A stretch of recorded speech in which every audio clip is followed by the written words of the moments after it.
fazer muito bem isso, mas vou tentar aqui. Ele não está disponibilizando. Eu acho que o administrador precisa disponibilizar que eu compartilhe.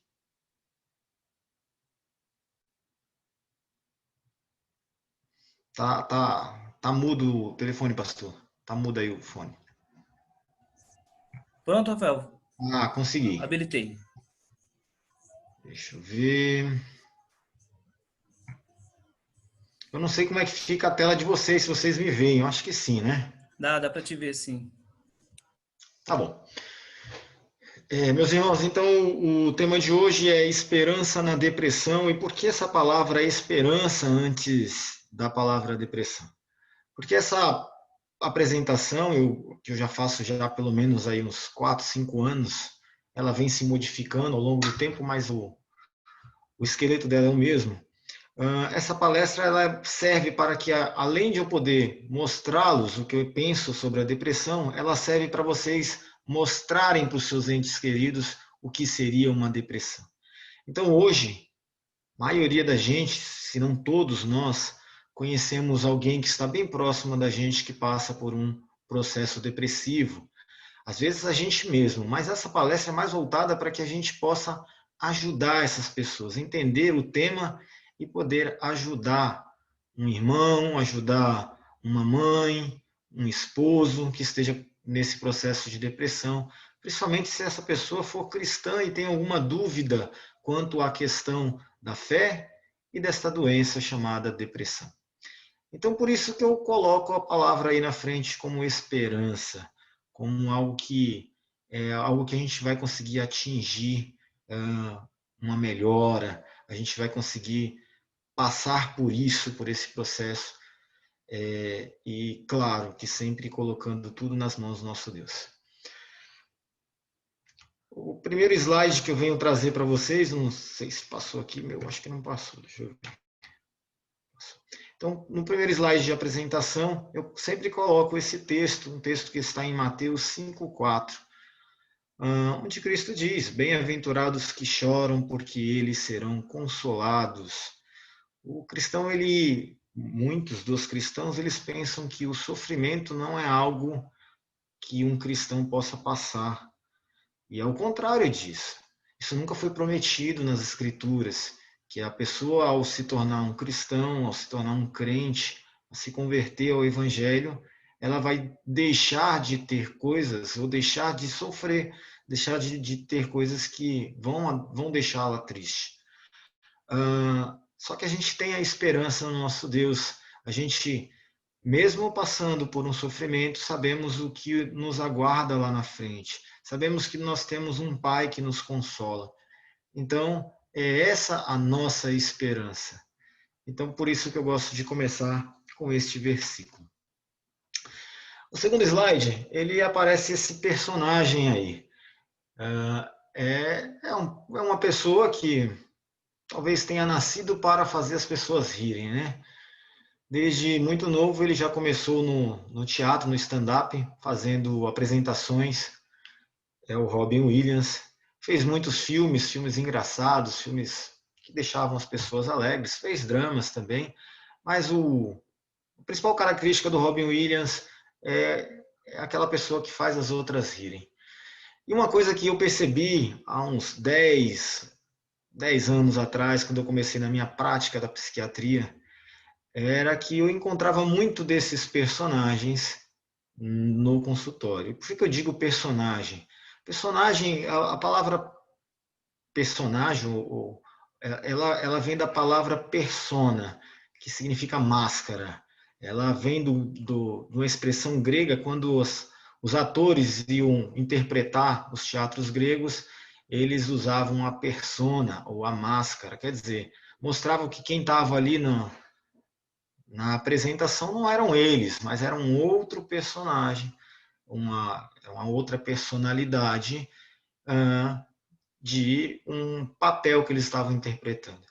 E muitas vezes as pessoas que fazem a gente rir estão interpretando um papel, estão interpretando um personagem. E aí assustava bastante quando eu encontrava algum dessas pessoas no consultório. A primeira vez que eu me assustei com isso foi quando eu encontrei uma amiga de família, uma amiga da minha mãe, que fazia todos nós rir. A gente, quando elas eram bem amigas, a gente almoçou muitas vezes, muitos almoços de domingo juntos, e ela contava piada, fazia a gente rir tanto. Eu imaginava, eu tinha comigo uma pessoa alegre, era esta senhora, que ainda é nossa amiga. E logo que eu fiz a especialização em psiquiatria e abri o consultório, ela foi uma das primeiras pacientes. E, para minha surpresa, ela sofria de depressão. É muito estranho, né? Porque a gente acha que a pessoa que é deprimida é só aquela que está o tempo inteiro triste. Sim, na maioria das vezes é isso mesmo, mas será que a gente conhece alguém que desse tipo de pessoa que faz a gente rir e pensa, não, essa pessoa não pode ter depressão. Uma pessoa que nasceu para fazer as pessoas rirem, trabalha com isso, inclusive, não pode ter depressão. A gente tem vários casos aí de artistas do humor, inclusive no Brasil. O último caso famoso aí foi o do Whindersson Nunes, né? Que teve esse processo depressivo, e tem vários outros. Isso é uma coisa que costuma chocar as pessoas e vai para a mídia porque elas se assustam. Então, aqui o Robin Williams. Esse daqui menos conhecido. O nome desse senhor é Júlio César Silva. Júlio César era pastor da Assembleia de Deus. E em 2017, dezembro de 2017, houve um boom de pastores cometendo suicídio. Infelizmente, o pastor Júlio César foi um desses pastores. A gente teve muito na mídia essa divulgação. Existe um livro muito bom, inclusive, um livro que eu uso muito nas minhas palestras, que chama Suicídio em Pastores. É chocante, porque a gente muitas vezes pensa que uma pessoa de fé, uma pessoa que seja cristã genuinamente, uma pessoa dessa não pode sofrer de depressão, muito menos chegar numa fase tão difícil como essa que é o suicídio. Mas eu quero dizer para vocês que isso acontece. Como eu falei, como eu sou cristão e todos que me conhecem sabem disso, eu atendo muito esse público, né? Parece que ficou meio que casou assim, um cristão que tem vergonha de dizer que está depressivo vai com o Dr. Rafael. Eu tenho muitos, desde pastores como presbíteros, como cristãos mesmo, e chegam aqui e falam, doutor, não tem motivo para estar assim, mas o que eu sinto aqui é tão ruim, tão angustiante, dói tanto e sem motivo. Não era para eu estar feliz, eu tenho Cristo, eu tenho a paz de Cristo. Por que eu estou assim? Então, para a gente quebrar esse preconceito de que depressão é algo de pessoas fracas, é algo de pessoas que foram mal criadas, é algo de pessoas que têm um nível socioeconômico muito baixo ou muito alto, é algo para pessoas fracas, né? Pessoas pouco estudadas, pessoas fracas emocionalmente, nada disso. Então, Rafael, oi? só um minutinho, desculpa. Como você tá como roster, agora você acha que tem que aceitar o pessoal que tá pedindo, tá? Eita, deixa eu... Não sei mexer nisso não. Será que é só ver? Deixa eu ver. Ver, admitir. Tá Admitir. certo, tá certo, tá certo. Deixa eu ver se eu consigo colocar mais alguém como roster, porque Não enviar. consegue, doutor Rafael, não Não consegue. consegue eu mesmo? Não, agora não mais. O Zoom limitou, é só um host. Tá certo. Então eu vou deixar essa janelinha aqui aberta aqui Tá desse bom. lado. Toda vez que Desculpa, aparecer. doutor. Tá bom, toda vez que aparecer alguém eu já tento acrescentar. Admitir, admitir. Tá bom. Bom, então, tirar esse preconceito de que quem tem esse tipo de doença, tem depressão, ou até as outras doenças psiquiátricas, são pessoas que têm algo em si que a diminuem, que a tornam menores do que as outras pessoas. Pelo que eu tenho entendido, não. Pelo que eu tenho entendido, existem muitos fatores para a depressão, mas dentre eles não está a falta de fé, dentre eles não está a pessoa que é fraca de espírito, que é fraca emocionalmente. Isso pode acontecer com qualquer um, de verdade. Então, se quando acabar essa palestra, quando acabar essa apresentação, Se quando o dia amanhecer amanhã e vocês lembrarem que o Rafael deu uma palestra na igreja, através do live. Se na semana que vem vocês lembrarem que alguém deu uma palestra na igreja sobre depressão, não lembra mais nenhum nome. Se daqui a um mês vocês lembrarem que um dia já assistiram uma palestra sobre depressão, mas não lembrarem mais nada dessa palestra, lembrarem apenas de uma coisa, eu vou estar muito feliz já. Se amanhã vocês lembrarem de uma coisa, se na segunda-feira, na semana que vem vocês lembrarem de uma coisa, se daqui a um mês vocês lembrarem de uma coisa dessa palestra, eu acho que o meu papel, parcialmente pelo menos, mas eu vou ficar muito feliz, porque ele foi cumprido. Lembre-se que depressão é uma doença. Mais do que isso, depressão é uma doença que mata, e mata da forma mais cruel para a sociedade. Acreditem no que eu estou dizendo. A morte por depressão, ela é uma morte porque a pessoa vai definhando tanto, vai perdendo tanto sua energia, sua força, que ou morre de desnutrição se não tiver um cuidado, ou ela mesma acaba com sua própria vida, afetando a vida de todos os familiares, amigos, conhecidos e de toda uma sociedade. Então lembre-se disso, depressão é uma doença, e eu vou explicar um pouco dessa doença aqui.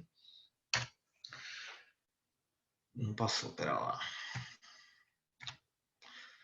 Bom, o que seria então, Rafael, depressão? Vamos ver, tem mais gente para ser admitida.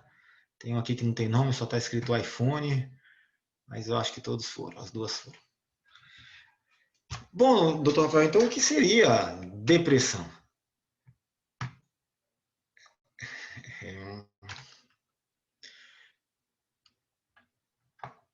É porque eu estou fazendo duas coisas ao mesmo tempo e são duas coisas que eu não sou muito eu não sou muito acostumado a fazer. Então, o que seria depressão? Depressão é uma doença do humor caracterizada por um conjunto de sintomas variados. Na medicina, a gente costuma chamar isso de síndrome, uma doença que tem vários sintomas, um conjunto de sintomas. É uma síndrome. Então, a depressão é uma doença sindrômica. Não adianta dizer que depressão é uma pessoa que só está triste. Ou depressão é uma pessoa que está na cama, que não consegue mais levantar da cama. Olá? Ou ainda, depressão é uma pessoa que está triste somente. Eu preciso de vários sintomas, de um conjunto de sintomas para caracterizar essa doença. Primeiro, a gente tem que separar o que é esse sentimento de tristeza da tristeza da depressão. Então, sentimentos de tristeza são comuns em situações de perda. Então, quando eu perco alguma coisa, perco o emprego, perco uma namorada, uma separação, o luto, eu acho que tem alguém com o microfone aberto aqui fazendo eco. Ou alguém que está com luto.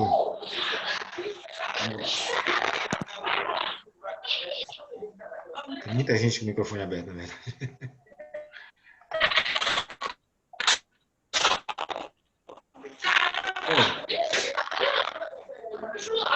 Então eu tenho que diferenciar essa tristeza que é natural do ser humano, em que todo mundo pode passar por isso, de uma tristeza da depressão, aquela reação desproporcional.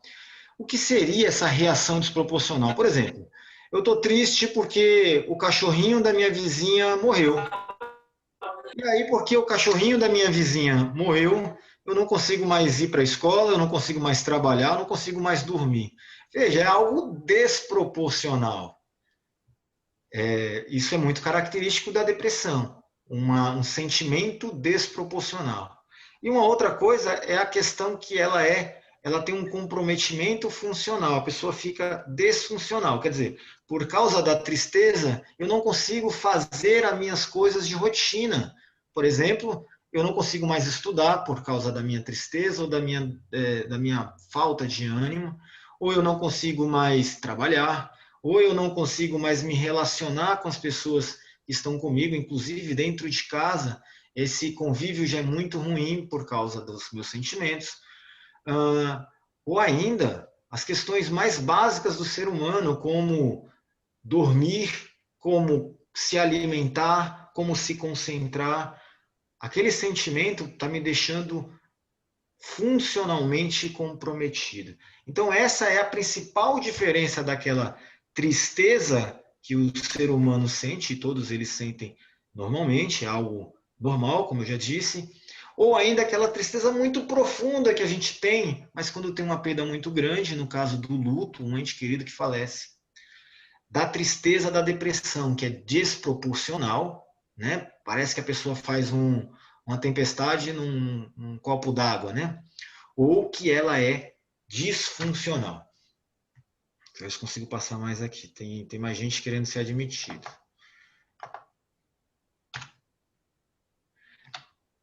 Então, este comprometimento funcional é a parte mais importante desse slide. Lembrar que na depressão nós temos um comprometimento funcional. Quais são os sintomas da depressão? Bom, você tem vários aí, eu vou falar dos dois principais, mas a gente tem vários. Não existe depressão se a gente não tiver esses dois sintomas. Se não tiver nenhum dos dois sintomas que eu vou falar, não existe depressão.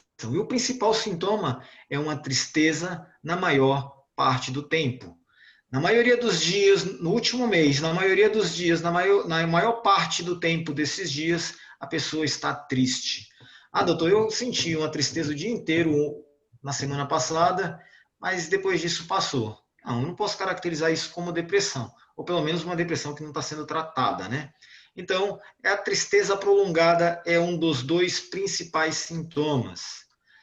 O segundo principal sintoma, e para mim o mais característico, é a perda de interesse ou perda de prazer em atividades que antes eram prazerosas. Eu sempre dou o meu exemplo com o meu violão. Eu não sou um violonista, não. Eu sou um cara que pega o violão, dá uns bem, bem, bem, mas eu me satisfaço com isso. Eu gosto de fazer isso. Eu gosto de ouvir o som, mesmo aquele som mal feito, mal tirado que eu faço no meu violão. Eu gosto, eu tenho prazer nisso. Eu sei que eu nunca vou ser músico, eu sei que eu não conquistei a minha esposa tocando música para ela, eu sei que ninguém vai virar meu amigo por causa disso, eu não tenho nenhum outro ganho a não ser o meu prazer pessoal em tocar um violão. Começa a passar um tempo, passa uma semana, 2 semanas e o meu violão tá lá quietinho no lugar dele. Começa a passar um mês e já começa a criar poeira no violão. E toda vez que eu chego do trabalho eu olho para ele, não, hoje não. Quer dizer, eu perdi o prazer por algo que me dava prazer. Isso é muito interessante. Toda vez que eu tenho um paciente depressivo, talvez não 100% das vezes, mas 90% das vezes que eu começo a fuçar a vida desse paciente, ele vai me falar um hobby, algo que ele fazia com muito prazer. E neste momento de depressão ele já abandonou isso. Pode ser assistir um cinema, pode ser fazer um tricô, pode ser, sei lá, algo, coisas que a gente faz por puro prazer. Jogar videogame, não sei. E aí a pessoa de um tempo para cá não tem mais esse prazer. Então, duas coisas aí. Tristeza na maior parte do tempo, perda de prazer pelas coisas que dão prazer. Se não tiver nenhum desses dois sintomas, vamos passar para outra coisa. Isso não é depressão, isso pode ser outra doença, pode nem ser doença, pode ser um momento que a pessoa está vivenciando, pode ser alguma coisa física nela, mas depressão, pela psiquiatria, isso não é, porque eu não tenho esses dois principais sintomas. Rafael, e se eu tiver esses dois sintomas, ou se eu tiver apenas um deles?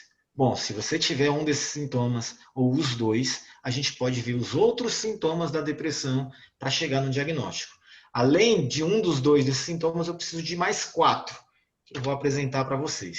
Então, o paciente ele pode ter alteração do sono, ele pode ter alteração do apetite, ele pode ter inquietação ou irritabilidade.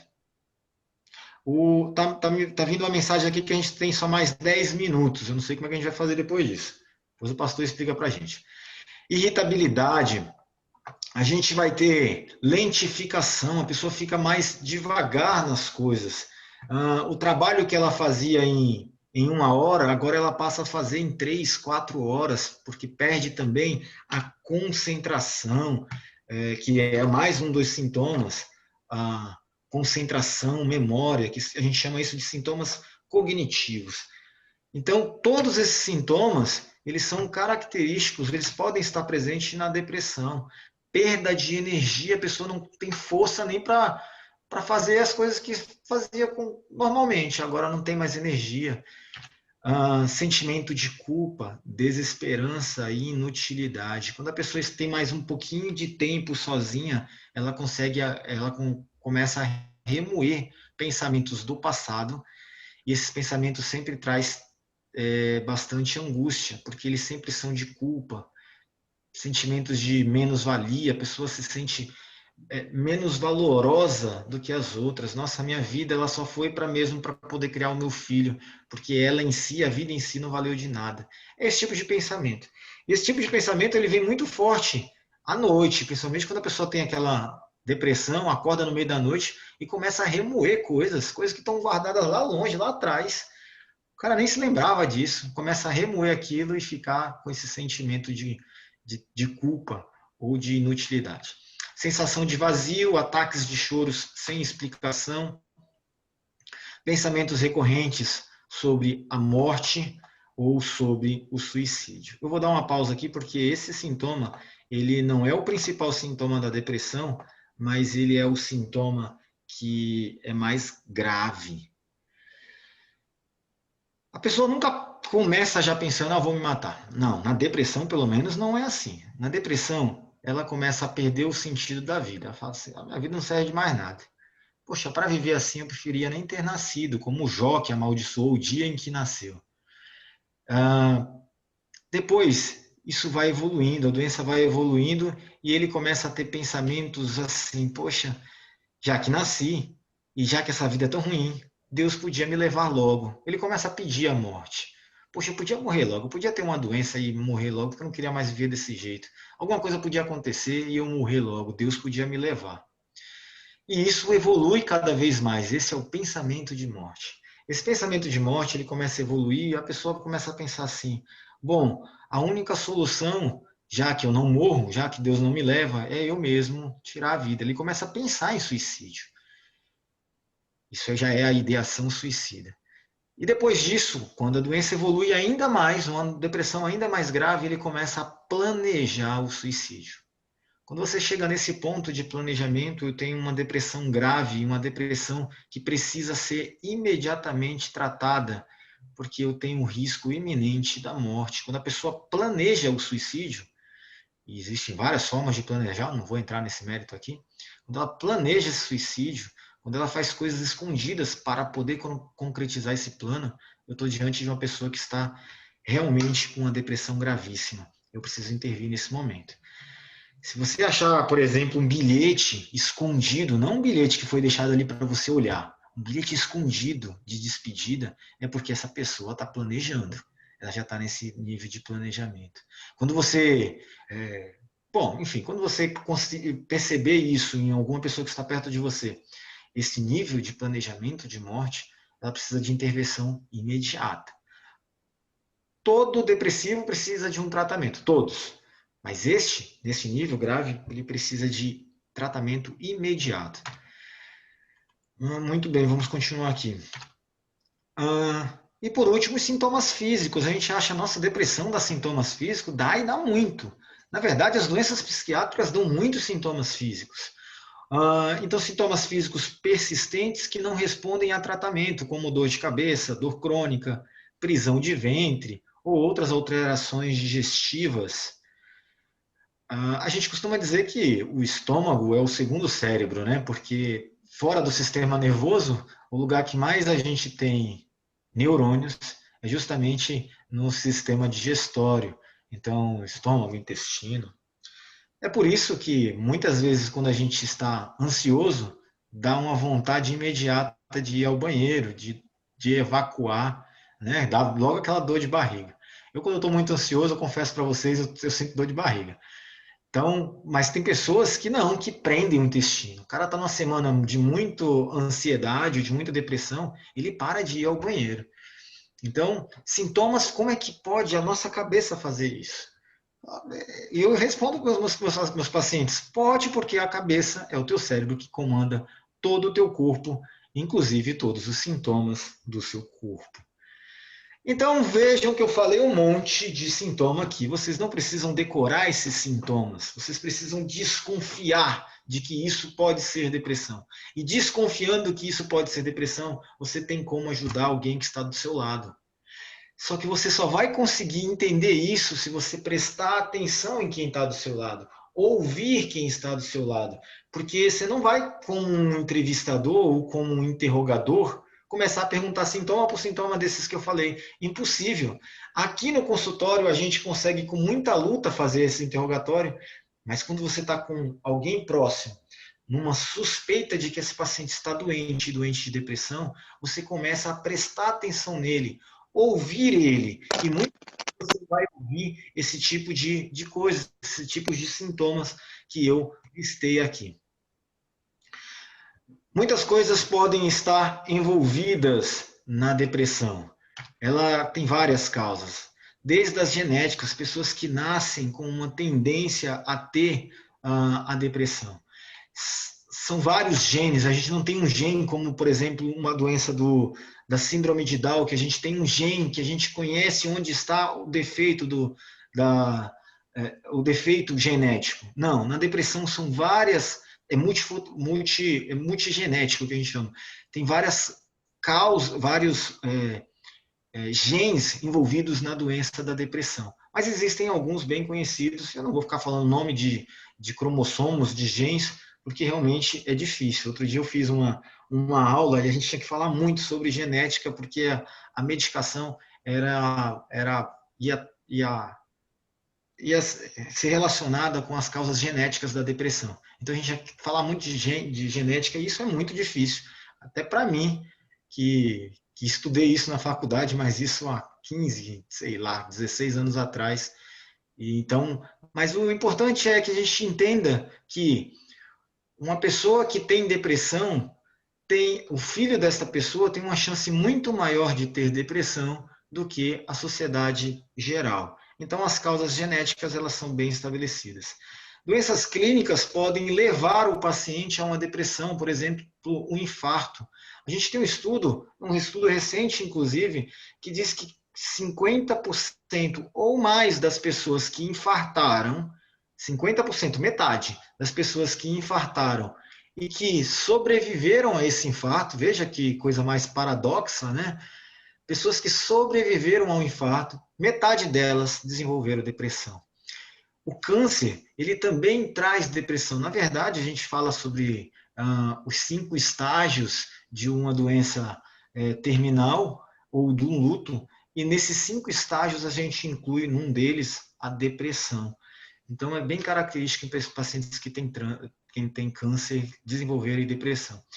E outros transtornos hormonais que podem gerar depressão ou ainda podem gerar sintomas muito parecidos com a depressão. E aí, quando a gente corrige esses problemas, esses fatores hormonais, a gente consegue melhorar os sintomas depressivos desse paciente. Então, eu falei de causas genéticas, falei de causas clínicas, e eu tenho as causas psicológicas e ambientais. Por exemplo, os pacientes que têm perdas precoces, pacientes que sofrem traumas precoces na sua vida, traumas muito custosos para ser superados na sua vida, isso tudo pode gerar, pode causar, pode levar o paciente a ter uma depressão. E qual é a causa biológica? Como é que a gente explica isso biologicamente? A gente explica através de algo que é invisível aos olhos. São os neurotransmissores. Esses neurotransmissores, eles são substâncias que transmitem informações de um neurônio para o outro. Quando há uma falta desses neurônios, quando há uma dificuldade de